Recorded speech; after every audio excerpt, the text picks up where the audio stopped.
So ಈ name ಬಂದು ಒಂಥರ ಹೀಲಿಂಗ್ ನೇಮ್ ಆಯಿತಾ, ಅಂದರೆ ಗುಣಪಡಿಸುವಂಥ ಶಕ್ತಿ ಇರೋವಂಥದ್ದು. ಗುಣಪಡಿಸುವ ಅನ್ನೋ ತಕ್ಷಣ ಯಾವುದಕ್ಕೆ ಸಂಬಂಧಪಟ್ಟಿದ್ದು?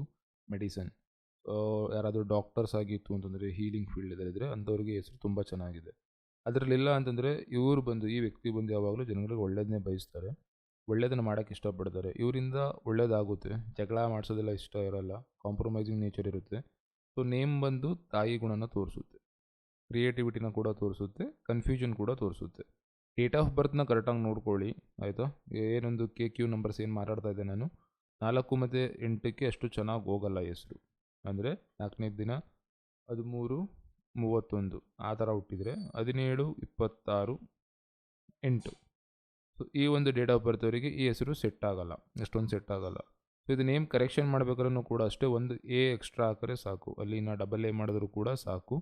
ಮತ್ತು ಮಾತು, ಸೊ ಏನೊಂದು ಕಮ್ಯುನಿಕೇಷನ್ ಏನಿದೆ, communication strength, but financial scam ಆಗೋ ಚಾನ್ಸಸ್ ಇರುತ್ತೆ ಜೋಪಾನ ಆಯಿತಾ. ಸೊ ನೀವು ಫೈನಾನ್ಸ್ ರಿಲೇಟೆಡ್ ಏನೇ ವರ್ಕ್ ಮಾಡಬೇಕಾದ್ರೂ, ದುಡ್ಡು ಕಾಸು ರಿಲೇಟೆಡ್ ಏನೇ ವರ್ಕ್ ಮಾಡಬೇಕಾದ್ರೂ ನಂಬಂಗಿಲ್ಲ ಆಯಿತಾ. ಹೆವಿ ಸ್ಕ್ಯಾಮ್ ಆಗೋ ಚಾನ್ಸಸ್ ಇರುತ್ತೆ. ಮ್ಯಾನಿಪ್ಯುಲೇಷನ್, ಸೊ ನಿಮಗೆ ತುಂಬ ಮಿಸ್ಯೂಸ್ ಮಾಡ್ಕೋತಾರೆ ಜನ, ಆ ರೀತಿ ಒಂದು ಸಿಚುವೇಷನ್ನ ಕೊಡುತ್ತೆ ಈ ನೇಮ್. ಸೊ ಇದನ್ನು ಉಪಯೋಗಿಸ್ಬೇಕಾದ್ರೆ ಈ ನೇಮ್ನ ಕರೆಕ್ಷನ್ ಮಾಡಿ, ಫಸ್ಟ್ ಬಂದು 20 ಏನಿದೆ ಅದನ್ನು 21 ಆರು ಮಾಡ್ಕೊಳ್ಳಿ, ಅದರಿಂದ ಸ್ವಲ್ಪ ಮೆಂಟಲ್ ಕ್ಲಾರಿಟಿ ಸಿಗುತ್ತೆ. ಸೆಕೆಂಡ್ ಬಂದು ಏನಾದರೂ ಮಾತು ಕೊಡಬೇಕಾದ್ರೆ, ಸೊ ನಿಮ್ಮ ಕಮ್ಯುನಿಕೇಷನ್ ತುಂಬ ಫಾಸ್ಟ್ ಇರುತ್ತೆ. ಸೊ ಸಡನ್ನಾಗಿ ಕಮಿಟ್ಮೆಂಟ್ಸ್ಗಳನ್ನ ತೊಗೋಬೇಡಿ.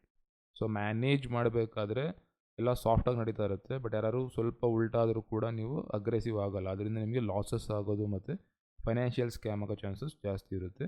ಸೊ ನೇಮಲ್ಲಿ ಇನ್ನೊಂದು ಮಿಸ್ಟೇಕ್ ಬಂದು health issues. So stomach related ಏನಾದರೂ ಇಶ್ಯೂಸ್ಗಳು ಬಂತು ಅಂತಂದರೂ ಕೂಡ ಅದು ಡಬಲ್ ಇಂದ ಎಫೆಕ್ಟು. ಸೊ ಅದು ಮಿಡ್ಲಲ್ಲಿ ಕರೆಕ್ಟಾಗಿದೆ, ಅದರಿಂದ ಕೂಡ ಸ್ವಲ್ಪ ಸ್ಟಮಕ್ ಇಶ್ಯೂಸ್ ಇರುತ್ತೆ. ಸೊ ಡೈಜೆಸ್ಟಿವ್ ಸಿಸ್ಟಮ್ಸ್ ಪ್ರಾಬ್ಲಮ್ಸ್ ಇರಬಹುದು, ಈ ರೀತಿ ಕೆಲವು ಸಮಸ್ಯೆ ಇರುತ್ತೆ. ಸೊ ಓವರಾಲ್ ಬಂದು ಹೀಲಿಂಗ್ ನೇಮ್ ಇದು.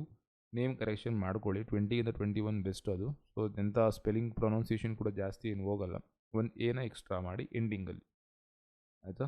ಇನ್ನು ಏನು ಕಾಂಬಿನೇಷನ್ ಸೀಕ್ವೆನ್ಸ್ಗಳೇನಿದೆ 555 ಎಲ್ಲ ಏನಿದೆ ಅದರದ್ದೇ ರೀತಿಯಲ್ಲಿ ಎಫೆಕ್ಟನ್ನ ಕೊಡ್ತಾ ಹೋಗುತ್ತೆ. ಫೈನಾನ್ಷಿಯಲಿ ಕೂಡ ಕೊಡುತ್ತೆ, ಫೈನಾನ್ಷಿಯಲಿ ಲಾಸಸ್ ಕೂಡ ಕೊಡುತ್ತೆ, ಮತ್ತು ಕಮ್ಯುನಿಕೇಷನ್ ಮ್ಯಾನಿಪ್ಯುಲೇಷನ್ ಎಲ್ಲನೂ ಕೂಡ ತೋರಿಸುತ್ತೆ. ಸೊ ಈ ಹೆಸರು ಉಪಯೋಗಿಸ್ಬೇಕಾದ್ರೆ ಈ ಥರ ಏನಾದ್ರು ಪ್ರಾಬ್ಲಮ್ಸ್ಗಳಾಗ್ತಿತ್ತು ಅಂದರೆ ಒಂದು A ಎಕ್ಸ್ಟ್ರಾ ಹಾಕಿ, ಫೈನಾನ್ಷಿಯಲಿ ಯಾವುದೇ ವ್ಯವಹಾರ ಮಾಡಬೇಕಾದ್ರೆ ವಿತೌಟ್ ಪ್ರಾಪರ್ ಪೇಪರ್ಸ್ ಇಲ್ಲದೇ ಅಥವಾ ಚೆಕ್ಸ್ ಇಲ್ಲದೇ ಅಥವಾ ಏನಾದ್ರು ಶ್ಯೂರಿಟಿ ಇಲ್ಲದೇ ದುಡ್ಡು ರಿಲೇಟೆಡ್ ಅಂದರೆ ಫೈನಾನ್ಸ್ ರಿಲೇಟೆಡ್ ಯಾವುದೂ ವರ್ಕ್ಗಳನ್ನ ಮಾಡಬೇಡಿ.